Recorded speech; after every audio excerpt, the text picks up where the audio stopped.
So, what's something that makes even the most seasoned managers sweat? I'll tell you, it's giving tough feedback. I'm talking about those conversations that can feel like you're essentially diffusing a bomb in a crowded room. I think about those like really tough ones where you don't know what you want to say, how to say it, but you have to. And guess what? It doesn't really have to be that tough. So I think about it like this: whether you're leading a team at a top tier tech company, or a small business, or coaching a team, or navigating your personal relationships, or even if you're just trying to get your friend to, or your roommate better yet, to stop doing things like leaving dirty dishes in the sink. Feedback is always going to be super powerful. And that's why we're going to work on unlocking that today. So I bring this up specifically because I want you to ask, like, why do you hate giving feedback so much? It's not easy, but we want to break down some of those common myths because there's a lot that go on, and I think there's so many things that we can uncover here. And I think the first one is it's just gonna people try to avoid it because they feel like it's gonna be this long, drawn out ordeal. When in reality, sometimes feedback could actually just be super quick and to the point, but it has to be done strategically and with intentions. You think of it like a feedback magnet. You know, you have those people who actually listen and then take action. That's where it becomes easy. And let's say that you noticed, I don't know, one of your colleagues or your peers, they missed the key point that you wanted them to hit in a meeting. You can literally just say something as simple as, hey, I noticed you didn't address X, Y, and Z yesterday in the meeting. And then stop. It doesn't have to be this long, drawn out document of detailed feedback of why, blah, blah, blah. And if they're a feedback magnet, they'll take ownership. Like, oh, you know what? You're right. I'll follow up today with another email, or I'll follow up with a team and let them know X, Y, Z. Or better yet, I'll be more prepared next time. Boom, problem solved. Boom, easy work. It's not that hard. But obviously, not everyone's going to take feedback that well. Not everybody's a feedback magnet. Most people actually aren't.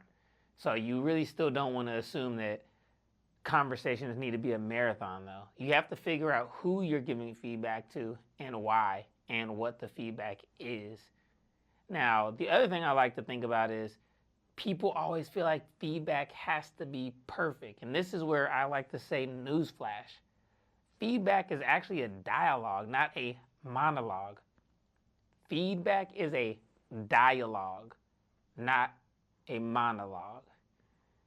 Although sometimes you'll need multiple conversations. I'm dealing with that right now at work. I have to have multiple feedback conversations with people. But maybe if your feedback is complex or you need to understand their perspective, then that's where you have to say, hey, that's okay. Because it shows that you care, and it takes a little bit longer, but it doesn't have to be drawn out. Now, there are multiple situations that will essentially warrant multiple conversations. Like I said, I'm dealing with that right now at work. There's multiple layers. There's different reasons why I'm giving this feedback. There's other people that are involved, and I have to make sure that it's clearly communicated through multiple sessions. But I also have to understand their perspective. So when you're addressing negative reactions or disagreements with feedback, that's when it can get a little tough. But you have to update your feedback with new context, which means you have to start correcting mistakes. So another method I like to think about is just embracing the back and forth, because really what this does is shows that you trust and value the other person's input. And I think that's where a lot of us lack. We show that we don't trust people. And it may not be on purpose, but you think, oh man, they're going to take it the wrong way. They're not going to listen to what I'm saying. They're going to interrupt, which they probably will. But still, you can't control how someone reacts. So just control how you deliver your message, and then everything will come together. I've learned that through corporate especially. A lot of times people think, oh man, he's going to take it wrong. But you just have to communicate the best you can and start with positive intent. I think be specific, stay focused, and think about impact. And don't think about who is being critiqued or getting feedback. Think about the what that's getting feedback. So I think there's different ways you can do it, but it depends on your communication style. I think you just have to go in and say, hey, I want to have a productive conversation.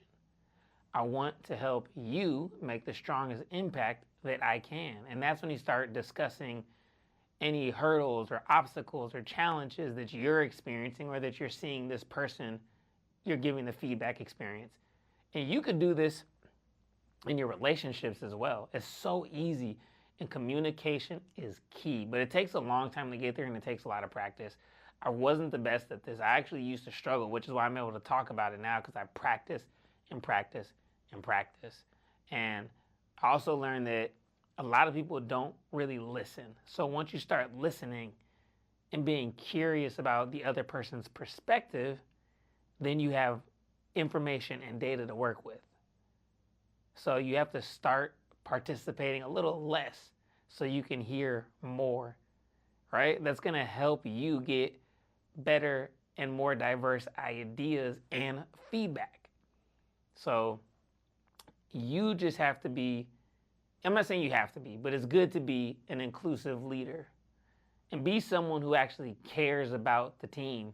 And that's why I'm really bringing this all up, because feedback is so critical. This is how you get people to become better. This is how you get people to overcome their hurdles and their flaws and get them to be on the same page as you. So you have to ask yourself, how are you going to move different moving forward? How can you best support other people based on the feedback they're giving you and that you're getting from them? And I think it's also important to not forget to ask about feedback on yourself. I just got my manager feedback 2 weeks ago. I'm okay with it. It wasn't the best. There's things I got to work on. There's things I'm going to get better at, but hey, it's good. It's good information to know, because I look at feedback as like information. It's the superpower. It translates to life beyond the office. Does that make sense? Like, I'm not talking about surface level tips. I'm talking about really getting into the why behind the what. And there's a lot of ways, like I said, it doesn't just have to be corporate. For a lot of you, just imagine you're on a date and you notice a pattern. You're on a date and the fine shit is just constantly interrupting you. So instead of letting that resentment build up, try something like, hey, just hit her with some of that ism and just be like, baby, I really value our conversation, but I've noticed that I don't always get to finish my thoughts. And to be honest, it makes me just feel unheard. As simple as that. Easy peasy, lemon squeezy. The reason why I say this works is because it's not about blaming. Like I say, end the blame game. Stop pointing fingers. Take accountability. You just need to create space for mutual respect. It's that simple.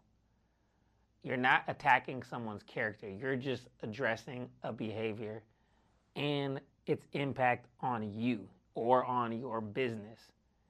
And if you come in with this mindset and with this approach, you can really build that understanding and intimacy, or however you want to call it, just being closer as far as like getting things moving and progressing forward and not letting things get bottled up. Try slowing things down and focus on the delivery and the what and the why.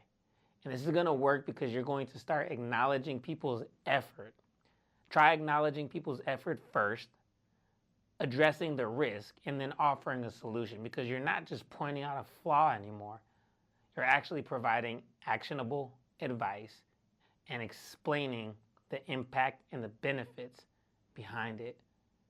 So when you do this, this is really helping you build that supportive and knowledge-based feedback. And it's crucial when you're trying to help other people reach your goals, right? There's so many different ways that you can do this. Here's the bottom line. Feedback is not just a workplace skill. It's a life skill. So work on giving and receiving feedback. It's not going to be easy, but what you give, you get. So go practice, whether it be at work, whether it be with your friends, whether it be with your significant others, whether it be with your family, whether it be with your team. Once you start providing and seeking feedback and taking it in, you're going to help yourself. You're going to help the people around you start igniting their potential. That being said, thanks for watching this video, and we'll catch you in the next one. And if anything, go watch another video on my page. Go subscribe, hit like, do all the jazz. Appreciate y'all. Thank you.